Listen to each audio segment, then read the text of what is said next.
Tapi itu menarik kalau kita seandainya berkata bahwa Caimin masuk ke situ untuk menetralisasi. Berarti emang benar-benar bahwa Anies itu memang dia orangnya intoleransi. Kalau Jokowi datang di NTT orang masih sayang.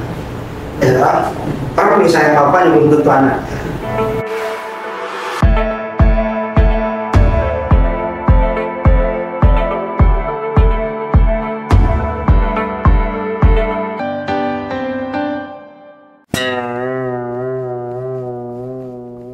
Dari restoran Dapur El Kupang, saya Victor Nisa dan inilah CI Podcast. Oke, selamat pagi. Berdua. Selamat pagi. Selamat datang di CI Podcast. Nah, ini ada orang yang sudah sering kita jumpai. Ini Pak Immanuel Buan. Bapak merupakan seorang yang bergelut cukup lama di dunia pendidikan ya Pak ya. Terakhir kita ketemu kalau tidak salah waktu itu Pak kesini ya. Kita ketemu Pak di sini pas Pak lagi ngopi di sini. Dan berapa tahun Pak di dunia pendidikan waktu itu? Kalau di dunia pendidikan saya 33 tahun lebih. 33 tahun lebih. Mulai dari menata karir itu dari guru, kemudian dari guru itu kemudian saya masuk ke birokrasi. Saya masuk ke birokrasi itu lebih kurang 14 tahun. 14 tahun. Dari 14 tahun itu 2 tahun saya menjadi kepala bidang. Kemudian 4 tahun itu saya menjadi sekretaris. Baik itu di dinas pendidikan maupun di dinas sosial. Kemudian 7 tahun saya menjabat sebagai kepala dinas pendidikan dan kebudayaan Kabupaten Kupang. Jadi, sampai dengan pensiun 1 Juni 2023. 2023 ya. Jadi berarti waktu itu ketemu di sini Bapak masih kepala dinas pendidikan ya waktu itu. Betul. Oke, dan hari ini kita bertemu Bapak sebagai seorang calon anggota legislatif Provinsi Nusa Tenggara Timur. Betul. Dan juga ada seorang sosok muda di sini. Selamat datang Pak di CI Podcast.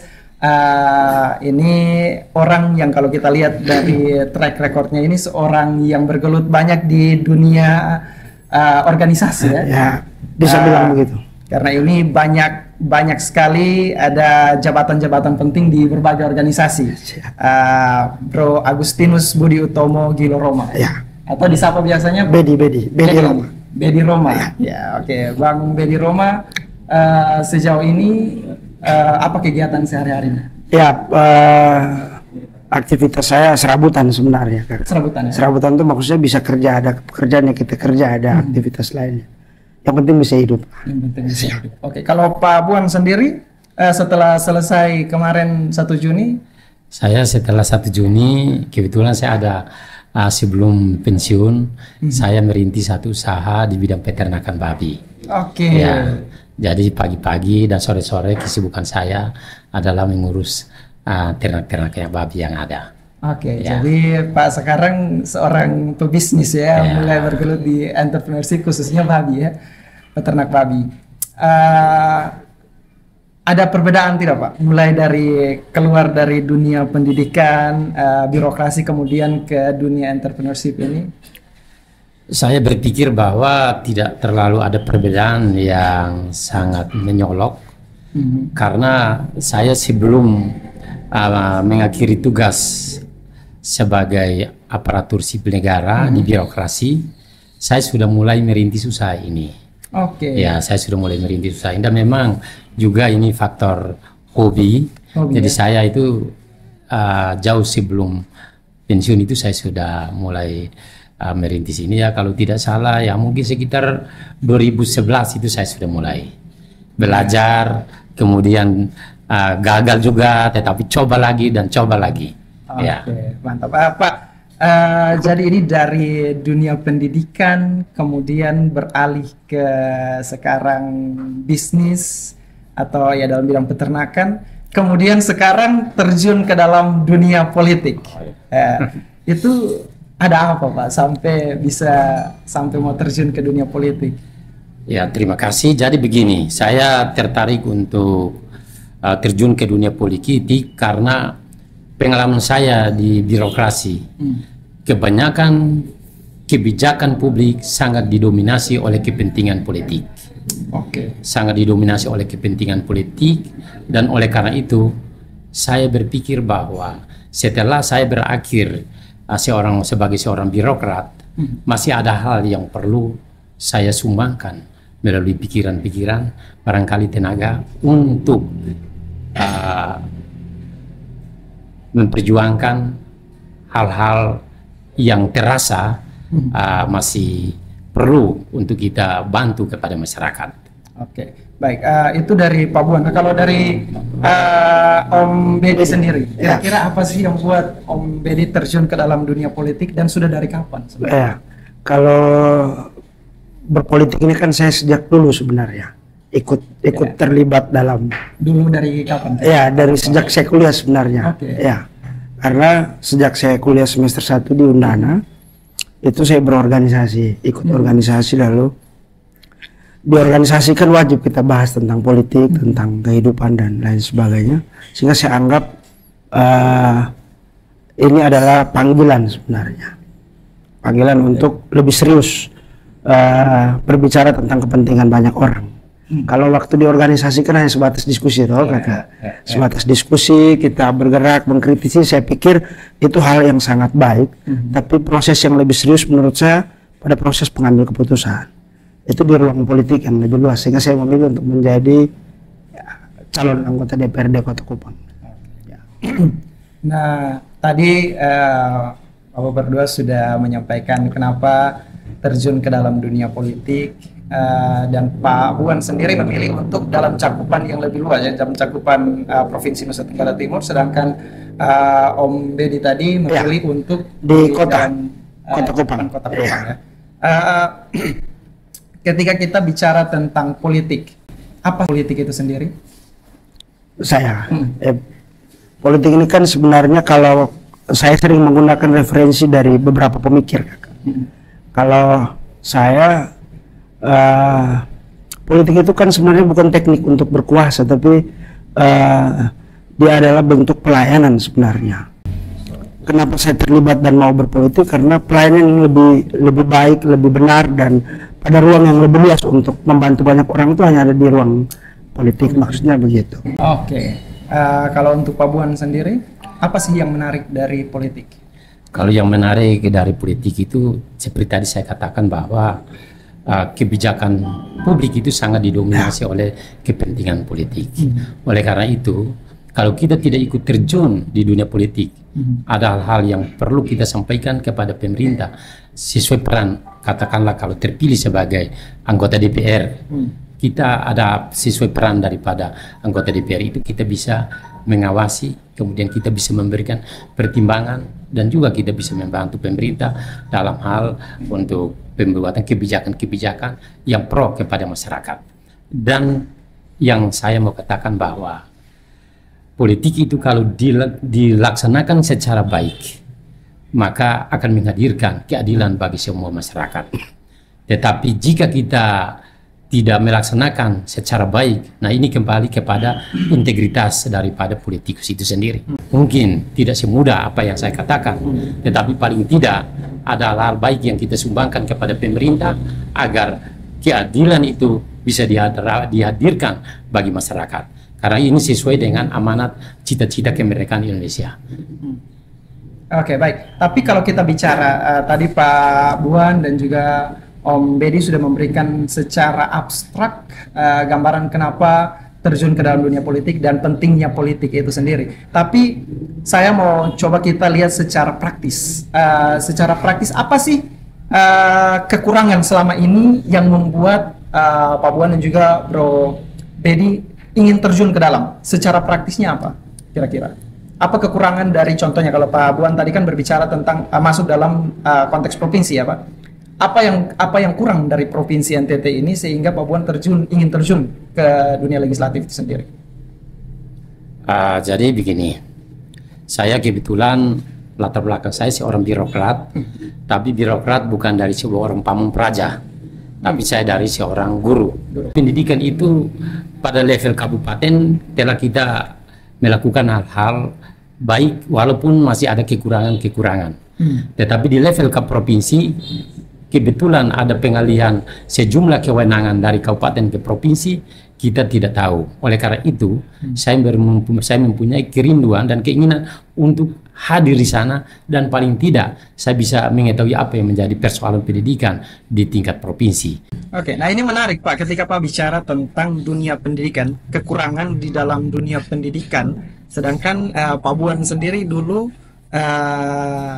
berada sebagai seorang, mau dibilang sekarang mantan kepala dinas ya. Waktu itu Pak Buan sebagai seorang kepala dinas pendidikan. Nah, kenapa kekurangan itu tidak bisa dijawab ketika Pak Buan berada dalam posisi sebagai kepala dinas? Terima kasih. Jadi begini, yang menjadi persoalan itu adalah pertama keterbatasan anggaran. Keterbatasan anggaran yang pemerintah daerah Kabupaten Kupang hadapi atau alami. Kemudian yang kedua faktor geografis. Faktor geografis karena pendidikan itu adalah urusan wajib dan setiap warga negara berhak mendapatkan pendidikan. Oleh karena itu pemerintah membuka sekolah untuk mendekatkan pelayanan kepada masyarakat. Nah, ketika membuka pelayanan, mendekatkan pelayanan kepada masyarakat dan membuka unit-unit sekolah baru, maka ada konsekuensi ikutan, permasalahan ikutan, yaitu ketersediaan anggaran untuk membangun fasilitas yang dibutuhkan. Kemudian yang kedua, ketersediaan guru, apa ada memadai atau tidak. Nah, yang terjadi, kita buka dulu sambil kita berjalan dan berbenah. Kita berbenah, tetapi ya sampai dengan hari ini kita masih tetap seperti ini, dan saya pikir berbicara tentang guru bukan menjadi tanggung jawab pemerintah daerah saja, tetapi pemerintah pusat. Oke, berarti kalau bisa sesuai kewenangan. Bisa tidak saya simpulkan bahwa sebenarnya waktu Pak Buan ada sebagai posisi kepala dinas pendidikan kabupaten waktu itu, problemnya ada pada budgeting di lembaga legislatif yang mau dibilang tidak memberikan secara cukup kemampuan secara finansial untuk mengembangkan pendidikan khususnya Kabupaten Kupang waktu itu. Jadi begini, saya pikir kalau anggaran itu kan bukan disiapkan oleh lembaga legislatif, tapi oleh pemerintah. Nanti dibahas secara bersama-sama dengan legislatif untuk mendapatkan persetujuan. Ya, jadi begini, di Kabupaten Kupang itu ada keterbatasan anggaran. Anggaran untuk pendidikan itu cukup memadai, cukup besar dari secara kuantitas. Tetapi jumlah ini tidak dipisahkan antara gaji guru dengan pembangunan fisik dan kegiatan-kegiatan penunjang lainnya. Saya misalkan seperti Kabupaten Kupang, anggaran kita cukup besar setiap tahunnya, 300-an miliar lebih, tetapi hampir sekitar 160-an itu, 260-an itu adalah habis untuk guru. Habis untuk bayar gaji guru. Ya. Sehingga sisanya itu sangat kecil untuk kita bisa mengembangkan pendidikan. Seperti saya mau katakan bahwa kita mau bangun sekolah juga, fasilitas itu kita hanya mengharapkan dana dari pemerintah pusat, yaitu melalui dana alokasi khusus. Baik. Untuk Bro Bedi sendiri, kira-kira tadi Pak Buan sudah menjelaskan kekurangan-kekurangan yang mungkin menurut Pak Buan tadi harus dijawab ketika Pak Buan masuk mungkin terjun ke dalam dunia legislatif itu sendiri. Nah, untuk Bro Bedi sendiri, kira-kira apa yang menurut Om Bedi menjadi problem di Kota Kupang yang membuat Bro Bedi ingin terjun ke dalam dunia legislatif itu sendiri? Ya, baik Bro. Jadi kalau beta sih sebenarnya sederhana. Di kota ini kan beta hampir 20 tahun hidup di Kota Kupang, dengan berpengalaman sendiri pernah menjadi staf fraksi di DPRD Kota Kupang, di fraksi Partai Kebangkitan Bangsa waktu itu, fraksi gabungan lah, tahun 2015 waktu itu. Berikut alasan saya ambil posisi di Kota Kupang. Memang ada beberapa penawaran untuk saya maju seperti Bapak di provinsi, sebagai saya bilang saya hidup di kota hampir 20 tahun. Bagaimana kota ini kita melihat sebagai Kota Kupang ini kota tak bertuan menurut saya. Dia kota urban hari ini. Dulu dia kota punya tuan. Hari ini Kota Kupang tidak bertuan menurut saya. Semua orang ada di situ, di Kota Kupang. Dan Kota Kupang ini kan kita juga tidak mau dia tumbuh menjadi kota yang sangat instan. Kalau kita belajar dari kota-kota besar seperti Surabaya, Jakarta, hari ini kakak bisa lihat dia punya perkembangan kemana dia lebih banyak sisi gelap. Kita juga tidak mau generasi muda di Kota Kupang ini tumbuh dalam kegelapan dan tanpa tujuan yang jelas. Kalau melahirkan parlemen yang juga hari ini kita lihat, kalau tanya di orang kota ya, kami yang caleg baru nih, kakak juga kadang-kadang pesimis lah. Kita mau ketemu orang, besok datang nih janji sah. Habis itu sudah lah. Jadi ada pesimistis dari masyarakat kota bahwa menaruh harapan di parlemen itu sudah selesai. Sebenarnya itu. Kita izin ya, apakah sedikit kemarin kita bertemu dengan sekitar 45 kakak di kelompok pemulung. Mereka ada di Oibobo. Karena beta dapilnya di Oibobo, beta bertemu dengan mereka. Bagi mereka pahlawan sampah sesungguhnya itu ada di mereka. Di teman-teman pemulung, mereka hidup dan menanam tanaman seperti sayur di tengah kota. Kalau kakak lihat di Altari kan banyak-banyak. Beta bertemu dan beta sampaikan bahwa beta datang tidak bicara banyak-banyak tentang politik karena beta tahu di satu hal mereka punya kesadaran politik juga tidak sebaik yang kita miliki, tetapi juga mereka jenuh sebenarnya. Jadi kayak penerimaan terhadap yang namanya caleg tuh lu datang lu omong kosong, habis itu juga kasih tinggal. Lalu beta bercerita lebih banyak, beta ada mama karena saya lahir dari kita semua dari perempuan, dan kita lebih mengerti bagaimana mereka mengerti tentang isi rumah, tentang mereka bicara tentang dapur, kesejahteraan. Dan waktu mereka bicara saya bilang beta sudah ngomong banyak, datang saya caleg, saya mau berdiskusi karena saya juga berpengalaman mengorganisir kelompok-kelompok termarginalkan di Kota Kupang hampir 20 tahun hidup dan berjuang bersama mereka. Tetapi juga saya sampaikan ke mereka bahwa beta datang tidak bicara banyak, tidak omong caleg, tetapi beta mau tanya kira-kira besok gampang kosong diakses BPJS di kota. Kira-kira besok punya anak sekolah kosong di kota. Sekolah apa? Bilang gratis tapi masih ada pungutan, kira begitu. Kota BPJS di kota yang harusnya gratis ternyata terhambat karena sistem dan mekanisme. Harusnya DPR kan bicara itu sebenarnya tentang itu. Saya punya teman-teman banyak di kota, kakak-kakak sendiri orang ada di kota. Dulu punya semangat yang sama seperti kami masih di jalan, masih berteriak bicara. Tapi ketika ada di ruang parlemen itu, mereka diam menurut saya. Dulu cerewet, hari ini juga agak diam-diam. Beta sudah tahu kenapa. Tapi terakhir beta dengar Bapak Anggara dengan naik. Beta bercanda. Tetapi pada prinsipnya waktu uji di PKB kita ada uji kelayakan, UKK namanya, untuk caleg ini diseleksi di ini. Waktu pertanyaan saya mendapat satu pertanyaan dari menurut saya dia Pak Maik Raja Muda namanya. Dia dosen di Unika. Dia punya kapasitas intelektual yang menurut saya bagus. Dia dosen politik. Waktu dia tanya, Bedi lu ini kan demonstran, lalu memilih jalan untuk berpolitik ini untuk apa? Ya, beta bilang, kakak beta bukan capek di jalan. Mic yang sama beta teriak di jalan tuh beta hanya geser dia posisi sah. Ke dalam. Beta minta doa supaya di dalam tuh di mic tetap hidup, tau kan? Kalau sonde juga kata omong. Jadi sebelumnya ini kita Wina, kita pesan Bapak minum apa Bapak? Saya jeruk panas ya. Jeruk panas. Beta kok bisa tanpa gula. Minta ya, tolong. Melihat kekurangan-kekurangan yang terjadi ini, yang menjadi pertanyaan saya sekarang itu adalah kira-kira apa yang menjadi missing link di sini? Apakah missing linknya ada pada lembaga legislatif DPR-nya, atau missing linknya ada pada pemerintah, pekerjaan dalam pemerintahan itu sendiri? Mungkin Bapak Buan. Ya, terima kasih. Jadi begini, saya melihat bahwa problemanya itu bukan hanya pada kedua-duanya, dari pemerintah dan juga dari lembaga legislatif. Dan juga faktor yang sangat berpengaruh itu adalah ketersediaan anggaran. Kalau ada niat dari pemerintah, kemudian ada kemauan juga daripada atau niat yang sama daripada DPR, tetapi kalau anggaran juga tidak mencukupi, saya kira pikiran-pikiran yang menjadi idealis daripada kita sebagai calon DPR ini, yang nanti kalau Tuhan berikan kita jadi, saya pikir juga agak sulit untuk kita bisa wujudkan itu. Tetapi oleh karena itu ya kita hadir di sana ya paling tidak untuk memberikan pertimbangan kepada pemerintah. Walaupun dengan demikian, tapi ada skala-skala prioritas. Pendidikan ini adalah hal yang menjadi prioritas, perlu mendapat prioritas karena menyangkut dengan pelayanan kemanusiaan. Terkesannya Pak sedikit pesimis nih Pak, tidak bisa ini. Atau kira-kira menurut Pak memang tidak bisa kita jawab permasalahan-permasalahan itu, atau tadi kan Pak mengatakan bahwa ada skala prioritas kan, Ya. Atau memang ada hal-hal penting saja yang mungkin bisa dijawab, yang lain ya biarkan saja begitu. Iya. Jadi begini, yang menjadi persoalan yang tadi saya katakan harus ada skala-skala prioritas.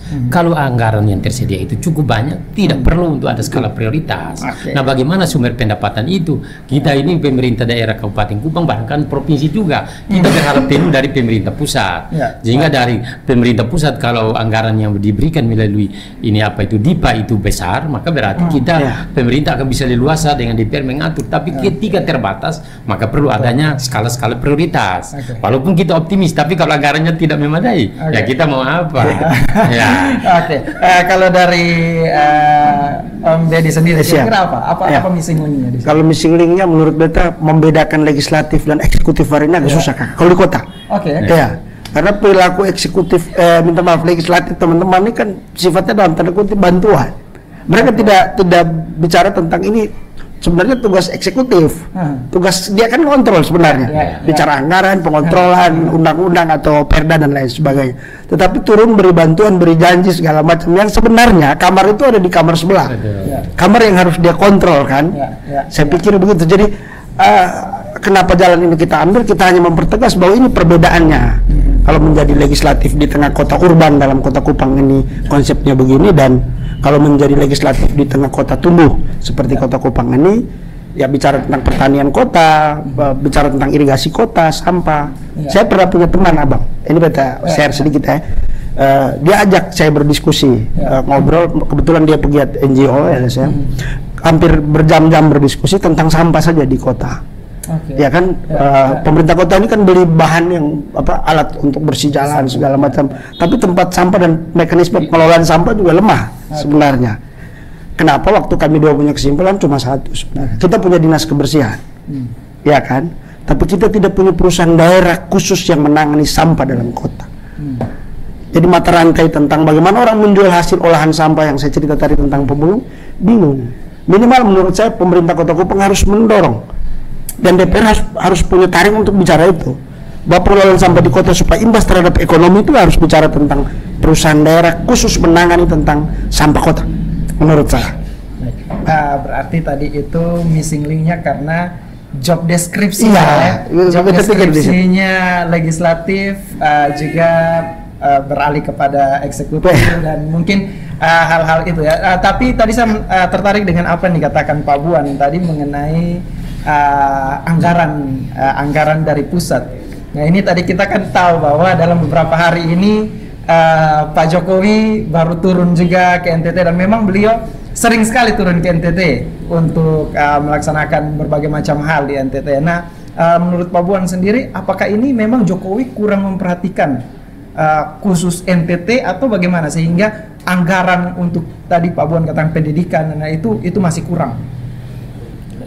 Jadi saya kira begini, kalau perhatian dari Pak Presiden itu saya kira sudah cukup, malah jika dibandingkan dengan presiden-presiden sebelumnya itu Jokowi itu yang banyak berkunjung ke NTT dan banyak hal-hal baik yang telah dilakukan. Ya kita lihat itu seperti ada masalah air bersih yang selama ini menjadi bertahun-tahun itu menjadi persoalan, secara perlahan-lahan itu sudah akan teratasi. Tetapi bukan hanya persoalannya itu bukan persoalan pendidikan saja, tapi ada banyak persoalan-persoalan lain. Sehingga yang tadi saya katakan bahwa proporsi penganggaran ini kan ya sebagian larinya ke masalah, mungkin masalah air, yang lainnya mungkin ke masalah pertanian, yang lainnya mungkin ke masalah infrastruktur jalan. Sehingga jika dibagi-bagi ya seperti ini yang kita, tapi kalau kita lihat secara sempit, secara sektoral, ya kita katakanlah bahwa kurang. Tetapi sesungguhnya karena banyak urusan yang harus menjadi perhatian pemerintah, gitu. Oke, nah kalau untuk Bro Deddy sendiri, kira-kira apa pandangan Bro tentang pemerintahan Presiden Jokowi selama ini? Ya kalau mau baik Jokowi baik, kalau benar belum tentu kan. Oke, baik tapi belum benar. Oke, itu kenapa kira-kira? Karena begini, semua orang pada dasarnya orang baik. Presiden Republik ini tidak ada yang tidak baik, dari Soekarno sampai dengan Pak Jokowi. Pak Jokowi sangat, menurut beta sangat dicintai rakyat Indonesia. Tapi ada beberapa kebijakan juga sebagai anak muda kan beta berhak untuk kritik sebagai anak bangsa. Ya, kan juga pemerintahan ini dibangun dengan Kita tahu beberapa kebijakan terakhir kemarin kan kenaikan BBM juga ada, ya kan, di pemerintahan Pak Jokowi. Yang paling beta bicara dengan teman-teman dalam konteks ini undang-undang Omnibus Law kemarin. Omnibus Law. Ya, Cipta Kerja. Itu kan kalau orang sudah bicara tentang kebijakan lalu kritik kan biasa kakak. Ya, tapi mengkritiki undang-undang yang mengatur hajat hidup orang banyak ini kan beta pikir perlu banyak hal untuk kita evaluasi. Pak Jokowi itu sangat dicintai orang. NTT saja kemarin menang hampir 90% lebih. Artinya dia sangat disayangi. Tetapi kan juga kita berhak untuk mengkritiki yang kurang-kurang lah. Oke. Ya.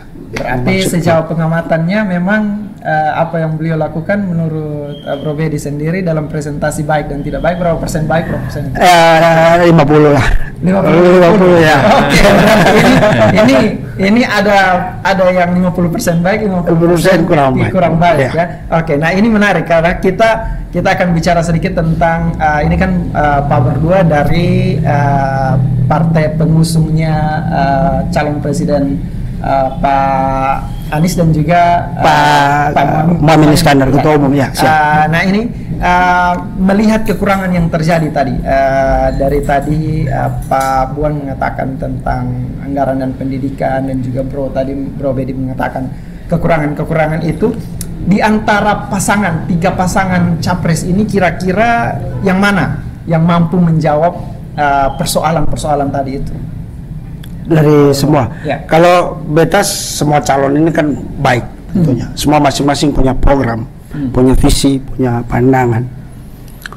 Karena beta dari PKB, partai kami mengusung Pak Anies dan Pak Muhaimin Iskandar sebagai ketua umum. Dua orang ini kan kalau beta merasa ada di ketong sebenarnya, di beta. Ya, kenapa? Karena mereka berdua lahir dari aktivis.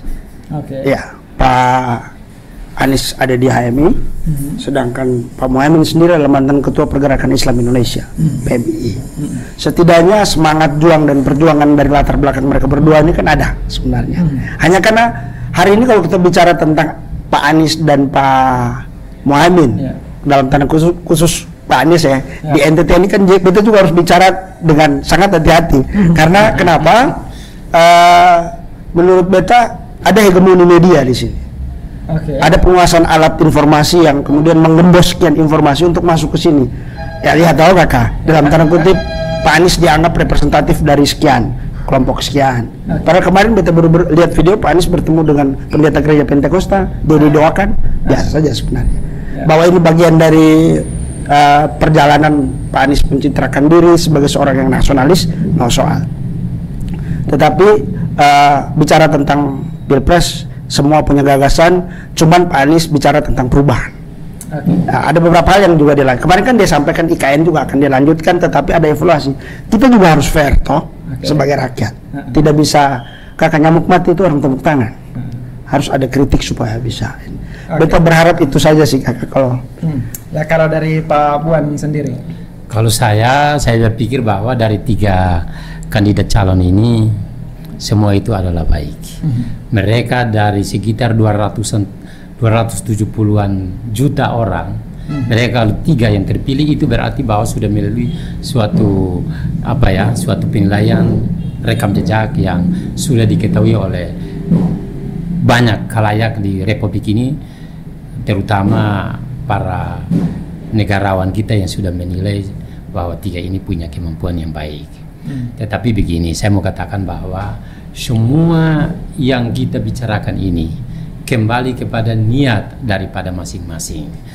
Jika terpilih siapapun dia, ada niat tidak untuk itu. Nah ini kembali kepada niat dan kemauan untuk bisa melakukan hal-hal yang menjadi persoalan pemerintah, mengatasi persoalan pemerintah, mengatasi persoalan masyarakat. Karena ini semua ini kan sasaran pelayanan kita adalah kepada masyarakat sebagai customer kita. Nah kalau kita tidak ada niat, ya walaupun masyarakat ini, tapi ya nanti dulu. Sekolah tidak ini ya nanti dulu. Ya ini yang saya mau katakan, lebih kepada niat daripada pemerintah, kemauan daripada pemerintah.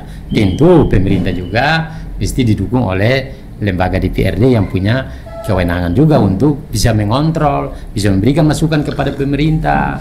Nah begitu. Nah tadi kita bicara tentang sedikit, kita sudah masuk sedikit tentang capres tadi ya. Nah, saya mau kira-kira pandangan tadi Bro Bedi bicara tentang Anies dan Caimin. Caimin ya. Nah, sekarang kalau kita lihat dua pasangan lainnya, gimana tanggapan Bro tentang dua pasangan ini? Pak Ganjar dan Pak Prabowo. Ya, Gibran dan juga Pak Prabowo, kemudian Pak Mahfud dan juga Pak Ganjar. Ya, Pak Mahfud orang pintar, orang cerdas menurut saya. Pak Ganjar punya pengalaman yang kuat.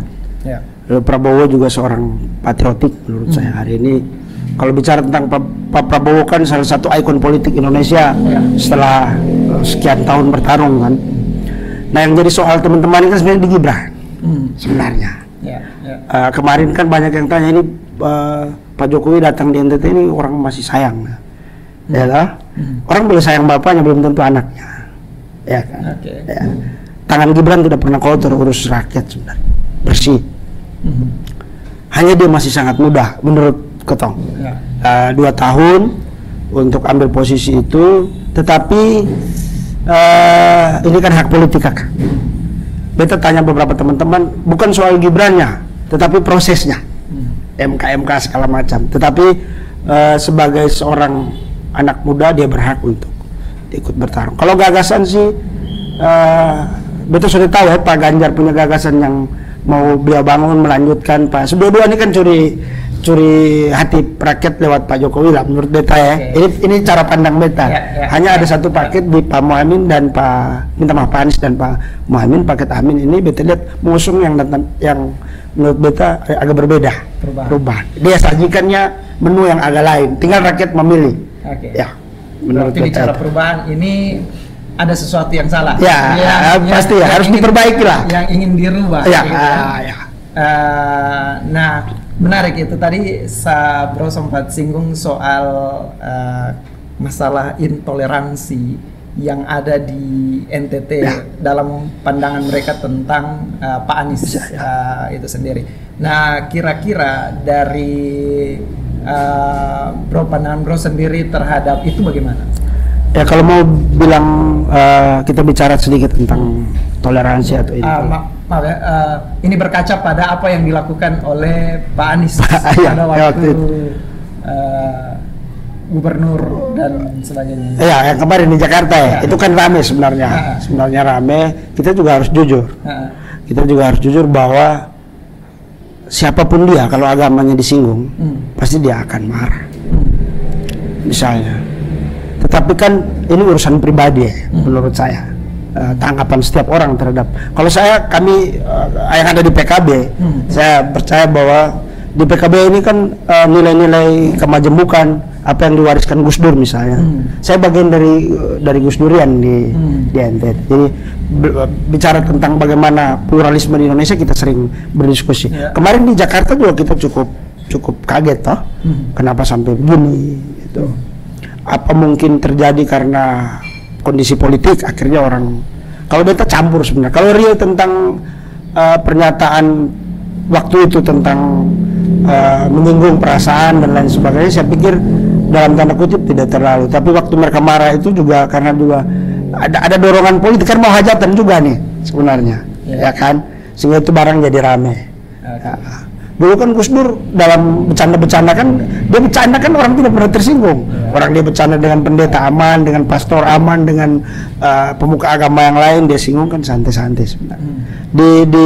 Kita di PKB ya politiknya kan sebenarnya riang gembira. Kalau hari ini ada paket bicara politik santuy di PKB itu sebenarnya dari dulu bercanda-bercanda omong. Seperti biasa, yang penting jangan baper saja. Jangan baper. Tidak boleh baper. Tapi kalau kita lihat soal apa yang dilakukan oleh seorang Anies Baswedan yang mau dibilang waktu itu melukai juga melukai perasaan umat-umat yang lain ya.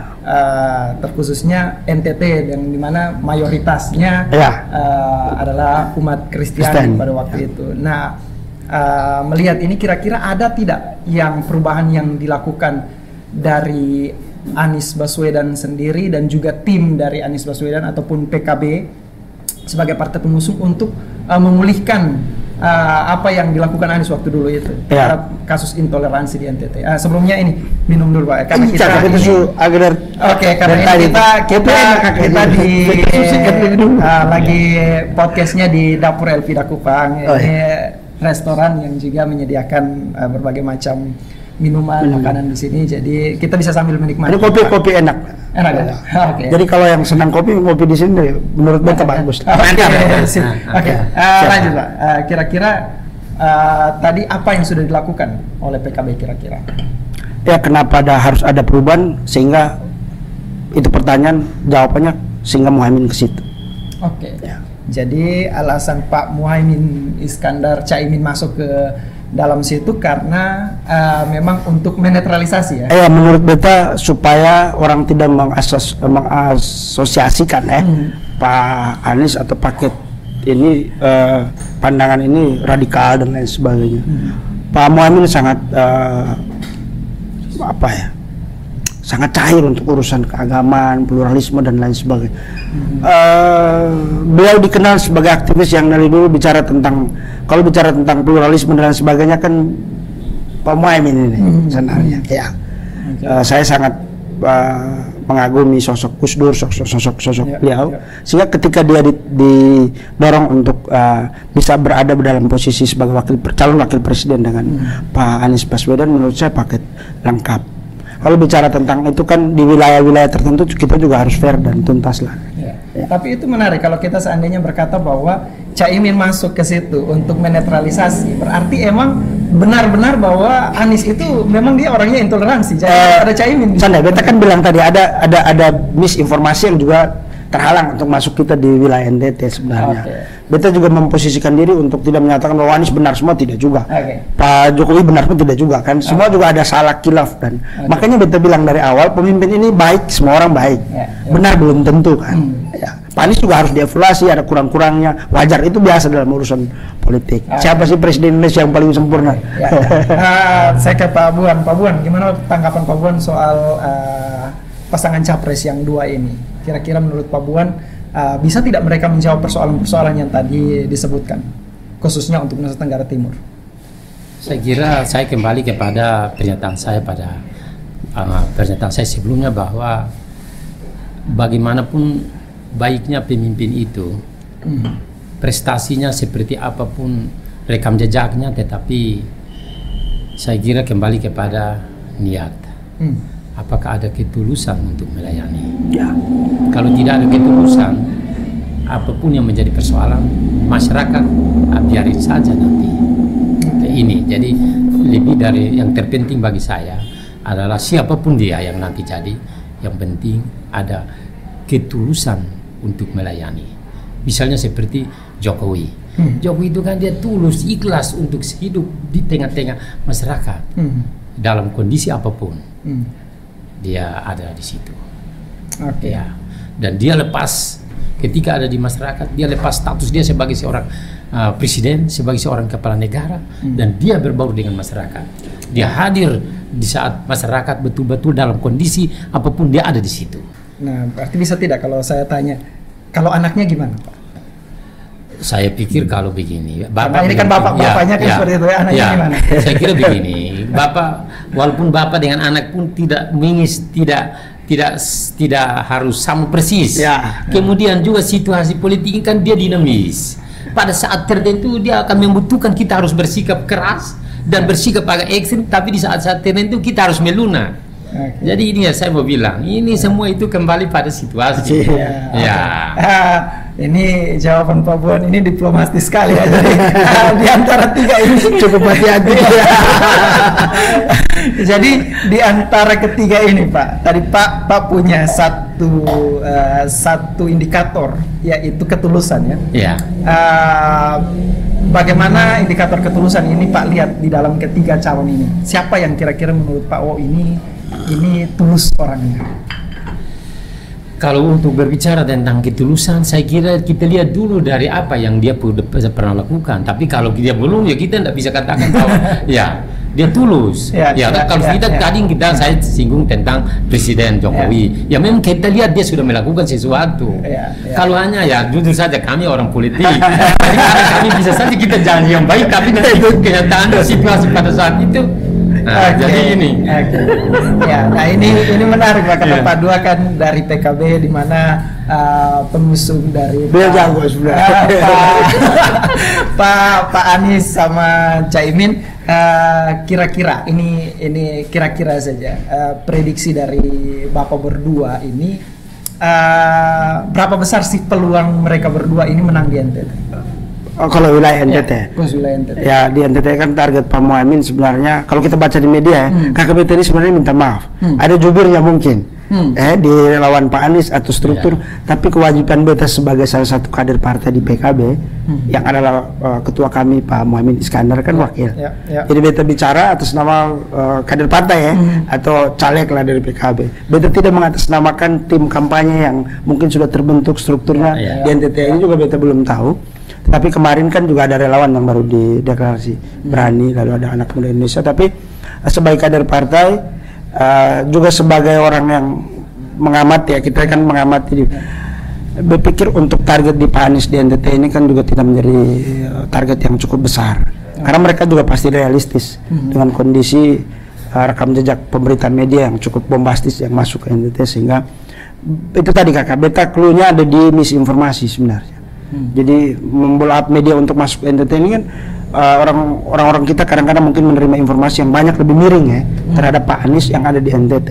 Tetapi saya juga masih yakin kalau Pak Anies datang ke NTT juga orang NTT ini kan orang penyayang semua. Mereka cepat marah tapi cepat sayang nih sebenarnya kita nih orang-orang timur nih. Marahnya juga marah-marah kasar. Tetapi kalau sayang juga sangat sayang. Jadi sekarang bro mau untuk supaya Pak Anies turun cepat ya NTT bisa ya. Kalau menurut beta harusnya begitu. Tapi kalau Muhaimin kan sudah sering ke sini ke NTT. Juga berharap Pak Muhaimin ke sini sehingga situasi juga lebih enak lah. Saya pikir untuk kondisi sekarang semua orang juga berpikir rasional lah. Untuk kondisi bangsa ya kakak. Nah ketong kan ada Pak Prabowo, ada Pak Ganjar juga di situ. Rebut-rebutan lah hati Jokowi toh ya. Tetapi juga ada satu tawaran yang bisa dilihat oleh masyarakat, ya tawaran perubahan tadi. Ya pilihan kan tergantung hati nurani masyarakat ya kakak. Baik, ini satu pertanyaan terakhir ya buat Pak berdua. Terlepas dari PKB sebagai yang mendukung Pak berdua di dalam pencalonan legislatif ini, menurut hati nurani Pak berdua, siapa sih pasangan capres dan cawapres yang ideal, yang menurut di antara ketiga ini yang mampu untuk memimpin NTT? Yang mampu untuk memimpin Indonesia. Silakan. Ya, tiga-tiga ini ideal. Tiga-tiga ideal. Pak Ganjar juga hebat lah. Kita juga tidak bisa menafikan bahwa Pak Ganjar punya segudang pengalaman di parlemen. Saya mengikuti betul dia punya rekam jejak di parlemen kan, Pak Muhaimin dan lain sebagainya. Tiga-tiga ini dia, tapi bisa juga dilihat ada yang membawa perubahan, ya kan? Dua-dua ini kan juga sama-sama Jokowi lah, sangat Jokowi. Tapi ada satu di Pak Muhaimin ini, dia bukan berbeda dengan Pak Jokowi. Pak Muhaimin kan bagian, PKB kan bagian dari pemerintahan Pak Jokowi, ya kan? Nasdem juga bagian dari pemerintahan Jokowi. Tapi dua-dua ini mungkin setelah mereka ikut, adalah kita evaluasi sedikit, kita bawa perubahan. Soal hati nurani dan lain sebagainya, beta sebagai kader partai tidak boleh munafik terhadap hati nurani. Beta ada di barisan Muhaimin Iskandar, dan Muhaimin Iskandar ada di Pak Paket Amin. Baik. Kalau dari Pak Buan sendiri, silakan Pak. Kalau saya berpikir bahwa kalau lihat tiga kandidat ini semua itu baik dan punya peluang yang sama, karena setiap orang yang ikut dalam sebuah kompetisi pasti dia sudah punya persiapan dan dia punya kompetensi dan kapabilitas untuk apa yang dia perjuangkan itu. Jadi saya kira bahwa siapa yang lebih baik, siapa yang tidak baik, saya kira semua itu relatif, tergantung. Dan untuk pilihan ya sama, ya kami ya Kami kan tidak bisa. Berarti hati nuraninya ada di PKB sebenarnya. Ya. Itu yang paling benar. Ada di partainya. Ya. Oke, jadi siapapun pasangannya, tapi kalau lebih jago orangnya di PK dari PKB, ya itu dia ya. Oke, baik, terima kasih buat sudah mampir di sini, sudah mampir di restoran Dapur Elvira Kupang dan juga di CI Podcast pada hari ini. Ini informasi-informasi yang kita peroleh nanti akan kita muat di YouTube. Jadi sekali lagi thank you ya. Thank you. Ya, siap. Untuk Pak Buan juga terima kasih sudah hadir di sini. Dan akhirnya kita akan undur diri dari ruang dengar sahabat sekalian. Selamat siang dan kabar baik menyertai kita semua.